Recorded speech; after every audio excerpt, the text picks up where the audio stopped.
미국 테슬라 주가의 변동폭이 커지고 있습니다. 거품이다 아니다 투자 분석 기관들의 전망이 엇갈리면서 투자자들의 고민도 깊어지고 있습니다. 오늘은 테슬라의 주가 어떻게 바라봐야 하고 무엇에 대비해야 할지 다뤄봅니다. 먼저 올 한 해 테슬라와 관련주들에 대한 투자 열기를 오민지 기자가 담아봤습니다. 올 한 해 테슬라의 주가는 600% 이상 뛰었고 시가총액은 10배 상승했습니다. 친환경 흐름이 강해지고 미국 대선 이후에는 조 바이든의 정책적 흐름과도 테슬라가 맞물려 시장의 기대감이 테슬라를 거대 기업으로 성장시켰습니다. 시총 기준 미국 6위 기업으로 올라설 만큼 테슬라 주식이 급성장하며 테슬라의 관련 부품을 납품하는 우리 상장 기업도 올해 수혜를 받았습니다. 테슬라 관련 주요 부품주의 연초 대비 평균 상승률은 43.23%. 역대 최고가를 경신 중인 코스피 상승률을 훨씬 상회하는 수준입니다. 테슬라의 트랜지스터 터치스크린을 공급하기로 한 KEC는 연초 대비 175.47% 상승했고 삼화전자는 72.96%, 만도는 52.15% 성장했습니다. 코로나19 상황에도 테슬라의 성장 여력이 돋보이자 국내 부품 기업 매출 상승에 대한 기대감도 높아진 겁니다. 테슬라의 훈풍은 공모주 시장까지 불어왔습니다. 지난 7일 IPO한 명신산업은 가벼우면서도 단단한 강판을 테슬라에 공급하는 것으로 알려지며 1372.94대 1에 역대 최고 공모 청약 경쟁률을 기록하기도 했습니다. 이후 상장 첫날 공모가 대비 2배 시초가를 형성하고 상한가를 찍으며 일명 따상을 기록하기도 했습니다. 테슬라가 쏘아올린 전기차 시장에 대한 열기는 2차 전지주로도 이어졌습니다. 국내 대표 2차 전지주인 LG화학과 삼성 SDI, SK이노베이션은 연초 대비 평균 109.26% 상승했습니다. 특히 중국에서 생산되는 테슬라 신형 배터리 전량 공급 수주 소식에 LG화학은 159.81%까지 상승했습니다. 동시에 2차 전지 소재와 부품 관련주도 주목받았습니다. 2차 전지 핵심 소재인 활극제를 공급하는 LNF는 연초 대비 140.63%, 황산 코발트를 개발하는 코스모화학은 83.10% 상승했습니다. 이처럼 테슬라의 무서운 성장세와 함께 우리 부품주가 수혜를 받고 있어 테슬라의 행보에 시장에 관심이 쏠리는 이유입니다. 하지만 전문가들은 부품을 납품한다는 사실만으로 주가 상승을 확신할 수는 없다고 얘기합니다. 부품사들 입장에서는 차가 잘 팔리게 되면 잘 팔리는 만큼에 대해서 본인들도 회사에 그게 수익이 돼서 되는 거지만 테슬라랑 그런 지분 관계가 있는 회사도 아니고 단순히 그 이름이라든지 그런 이벤트성으로 주가가 좋아진다라고 보기는 어렵다고 저는 생각하고 있습니다. 테슬라는 이번 달 말 S&P 500 지수 편입을 앞두고 있고 최근에는 세 번째 유상증자를 발표한 바 있습니다. 변동성 확대에 대한 우려감도 적지 않은 상황에서 국내 관련 부품주에 어떤 영향일지 관심이 주목됩니다. 한국경제TV 오민지입니다. 고공행진을 이어간 테슬라 주가와 우리 관련주들의 상황까지 알아봤습니다. 그렇다면 앞으로의 주가 전망은 어떠한지 취재 기자와 알아보겠습니다. 증권부 방서후 기자 나와 있습니다. 방 기자, 이 테슬라에 대한 증권사들의 주가 전망 굉장히 좀 엇갈리고 있죠? 네, 그렇습니다. 글로벌 IB들이 제시한 지금 테슬라 목표 주가는 90달러에서 1000달러로 굉장히 범위가 격차가 큰 것으로 나타났습니다. 예. 다만 이제 이 증권사들의 목표 주가 평균을 냈을 때는 목표 주가가 389.79달러로 지금 현재 주가 수준보다는 굉장히 높은 이제 목표 주가가 지금 현재 주가보다는 낮은 수준이기 때문에 네. 이런 것이 바로 아무래도 테슬라 고평가 논란을 부추긴 요인이다 이렇게들 보고 있습니다. 예. 아직까지 기존 완성차들보다는 조금 판매량이 미진하고 좀 거품이 껴있다 이런 시각도 있는 것 같은데 그래도 그러니까 90달러까지 지금 떨어진다라고 본다는 거는 현재 주가를 감안하면 굉장히 좀 터무니없는 거 아닙니까? 거의 한 90% 이상 떨어진다고 보는 가격이거든요. 네. 지금 90달러를 제시한 투자은행이 그런데 지금 우리 투자자들에게도 익숙한 그 JP모건입니다. JP모건은 이제 테슬라에 대해서 줄곧 비관적인 전망을 유지해 왔는데요. 심지어 그 90달러라는 주가도 80달러에서 지금 상향 조정한 수준입니다. 지금 이제 말씀하셨듯이 도저히 이제 실적과 같은 기존 지표로는 설명이 안 되는 주가다 이런 것이 바로 이제 목표 주가를 굉장히 보수적으로 잡은 이유가 되겠는데요. 예. 일단 지금 테슬라 주가가 치솟으면서 시가총액이 지금 이제 같은 자동차 경쟁사인 일본의 도요타 그리고 독일의 폭스바겐에 비하면 굉장히 지금 시가총액이 많게 불어난 수준이거든요. 그런데 지금 테슬라의 연간 자동차 판매량을 보면 지금 지난해 기준 약 40만 대 수준입니다. 이 40만 대라는 건 도요타와 폭스바겐에 비해서는 거의 뭐 미미하다고 볼 수가 있겠죠. 예. 따라서 지금 $600가 넘는 이 테슬라의 현재 주가는 정말로 이제 그 작년에 이제 테슬라가 벌어들인 돈의 거의 뭐 이게 한 1000배 수준까지는 지금 높이 평가돼 있다. 이렇게 지금 고평가 논란이 나오고 있고 예. 이런 것들이 지금 JP 모건뿐 아니라 비관론자들이 아무래도 테슬라 주가가 거품이 끼었다. 이렇게 보는 배경이 되고 있습니다. 그렇군요. 테슬라를 단순한 이런 내연기관 자동차 기업들하고 비교를 하는 건 좀 다소 무리가 있다. 이런 시각들도 있죠.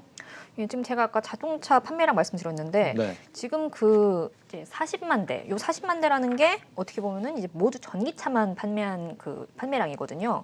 따라서 지금 이 전기차로만 이제 한정을 하게 되면은 테슬라는 정말 뭐 부동의 1위 기업인 겁니다. 예. 게다가 전 세계적으로 전기차 시장 성장세가 굉장히 무서운데요. 2019년 한 5%에 불과했던 전기차 시장 점유율은 지금 한 2030년 30%로 급증할 전망입니다. 여기에 지금 탄소 배출 제로를 목표로 지금 전기차 보급 활성화 공약을 내세운 지금 조 바이든 미국 대통령 당선인을 비롯해서 각국 수장들이 비슷한 정책을 펼치고 있죠. 우리 예. 대통령도 지금 뉴딜 정책을 펼치고 있고 이제 전기차로의 전환이 갈수록 빨라질 수밖에 없는데 지금 결국 이제 파이는 늘고 이런 상황에서 점유율은 1위. 이러니까 지금 전기차 산업이 확장된 이후에도 아무래도 테슬라의 우위가 당분간 지속될 것이다. 이런 것들이 이제 낙관론자들의 배경이 되겠습니다. 그렇군요. 결국 미래 잠재 가치가 반영이 됐다는 것만큼은 좀 분명해 보이는데 같은 기업을 두고 이렇게 시각이 좀 극명하게 엇갈리는 것도 참 이례적인 일 아닙니까? 이렇게까지 크게 지금 차이가 나는 경우가 거의 드물다고 하는데요. 예. 지금 결국 테슬라를 자동차주로 보느냐 아니면 성장주로 보느냐에 따라서 지금 이렇게 시각이 극명하게 갈리는 것으로 보입니다. 예. 전통적인 제조업을 바라보는 시선에서 본다면 테슬라는 지금 주가 수익 비율만 1000배를 웃도는 굉장히 거품이 많이 낀 그런 주식이 되겠고 전기차라는 이제 신기술에 집중한다면 이제 PER보다는 PDR 이제 주가 꿈 비율이라고 하거든요. 네. 이런 새로운 지표로 평가해야 된다. 이런 시각이 나오고 있는 거죠. 주가 꿈 비율 PDR이라고 한다면 표현은 좀 그만큼 좀 막연하다 이렇게도 좀 들리는 것 같은데 미래가 어떻게 달라질지는 사실 좀 아무도 모르는 거니까 좀 막연하다 이런 생각이 좀 강하게 듭니다. 아무래도 이제 주식 시장이 뭐 꿈을 먹고 사는 시장이다라고는 하지만 예. 이제 주가 꿈 비율이라는 말도 굉장히 지금 좀 생소하죠. 예. 그런데 이제 아까 말씀드렸다시피 성장주지 않습니까? 이제 성장주라는 거는 지금 당장 이익이 나지 않아도 나중에 더 많은 이익을 가져다 줄 것이라는 그런 기대감이 이제 다른 가치주보다는 높은 그런 주식이 되겠는데 따라서 지금 최근 이 증권업계에서는 이 성장주만큼은 좀 기존의 PER이나 PBR 말고 좀 이제 PDR과 같은 새로운 지표로 이제 평가해야 한다는 그런 목소리가 높아지고 있고요. 네. 실제로 이제 증권업계에서 그 PDR도 지금 막연하다고 말씀하셨는데 정말 좀 구체적인 수치로 산출하는 그런 방법을 내놓기도 했습니다. 그렇군요. 그래서 현재 이익이 아니라 어떤 미래 매출이라든가 지금 시장 점유율을 이제 기초로 계산을 하는 방법인데요. 이렇게 되면은 테슬라의 이제 PDR 주가 꿈 비율은 아무래도 시가총액이 비슷한 다른 기업들에 비해 오히려 저평가될 수도 있다. 이런 분석이 나올 수가 있는 거죠. 그렇군요. 전망이 이렇게 좀 엇갈리게 되면 투자자들 입장에서는 좀 상당히 혼란스러울 수밖에 없는 상황인데 뭐 당장 이렇게 비관적인 전망들이 최근에 나오니까 주가도 좀 곤두박질치는 이런 모습입니다. 그래서 뭐 PDR을 이야기를 했지만 그 외에 또 명확하게 좀 더 측정이 가능한 그런 단서들을 좀 찾아볼 만한 게 있습니까? 지금 현재로서는 이제 호재와 악재가 굉장히 뚜렷하게 있는 상황입니다. 예. 지금 바로 지수 편입과 이제 유상증자 이런 정말 호재와 악재가 이제 동시에 있는 상황인데 네. 지수 편입 같은 경우는 추종 자금이 이제 굉장히 많은 자금이 들어온다는 측면에서 호재가 되겠고 유상증자는 뭐 이제 많이들 아시다시피 어떤 재무 구조에 약간 의구심이 생긴다는 측면에서 악재가 될 수 있겠습니다. 호재와 악재가 하나씩 있다. 하나씩 한번 살펴보겠습니다. S&P 500 지수에 테슬라가 편입된다. 이게 어떻게 호재로 작용하는지 설명해 주시죠. 오는 18일 이제 미국 증시 거래가 끝나는 시간이면은 이제 S&P 500 지수에 연동되는 그런 펀드를 운용하는 자산운용사들, 전 세계 자산운용사들은 테슬라 주식을 모두 사야 됩니다. 예.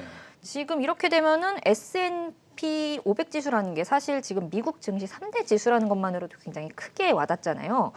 그런데 이 지수의 수익률이 연동되는 펀드 규모만 약 5천조 원에 달합니다. 이 5천조라는 액수가 지금 잘 감이 안 잡히실 수도 있는데 예. 이제 독일 GDP보다도 높은 액수가 되는 겁니다. 그렇군요. 따라서 지금 이제 테슬라가 해당 지수에 편입된다고 이제 아직 편입되기 전이죠. 지금 편입된다고 발표된 이후 주가가 약 50% 정도 추가로 올랐거든요. 예. 그런데 지금 그거와는 비교도 안 될 만큼의 매수세가 더 유입되기 때문에 주가는 당분간 더 이제 조정이 그러니까 상승할 것이다. 이렇게들 보는 거죠. 그렇군요. 이런 가운데 악재도 있다. 그러니까 이 타이밍에 유상증자를 하겠다는 건데 주가가 오른 틈을 타서 유상증자를 한다 이런 의미 아닙니까? 이제 기업들의 유상증자는 아무래도 이제 주가가 상승할 때 많이 네. 이제 진행을 하곤 하죠. 네.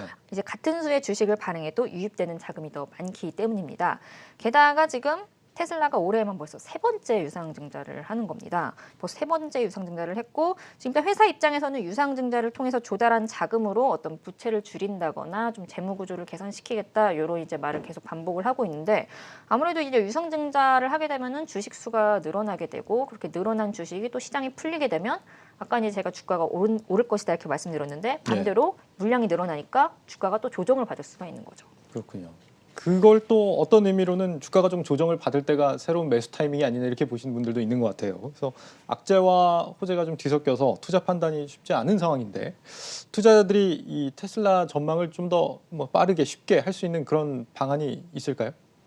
일단 제가 아까 펀드를 말씀드렸지 않습니까? 이제 예. 펀드라는 게 근데 이제 아까 그 말씀드렸던 S&P 500 지수를 추종하는 그런 펀드들은 이제 패시브 자금입니다. 따라서 어떤 이제 이 기업이 정말 유망하다 이렇게 판단을 해서 그 기업을 투자하는 게 아니라 정말 그야말로 좀 쉽게 말해서 할당량이 있는 건 거죠. 그러니까 할당이 돼 있으니까 어쩔 수 없이 사는 측면도 있습니다. 그런 그게 건 패시브 자금입니까? 예, 굉장히 좀 일시적인 수급에 불과할 수가 있거든요. 그런데 이제 펀드가 어떤 기업에 대한 판단을 가지고 적극적으로 매수와 매도를 이제 진행을 한다면 우리 개인 투자자 입장에서는 그게 좀 참고할 만한 자료가 될 수도 있을 겁니다. 예. 이제 또 마침 또 이제 테슬라 같은 경우는 굉장히 개인 종목 그 개별 종목으로서는 굉장히 주가가 지금 높고 또 무거운 상황인데 요런 종목을 담은 이제 주식형 액티브 ETF라는 게 있습니다. 요 액티브 ETF는 아까 말씀드렸던 그런 이제 패시브 펀드와는 달리 지금 펀드 매니저가 직접 종목이나 매매 시점을 굉장히 좀 탄력적으로 운용을 할 수가 있습니다.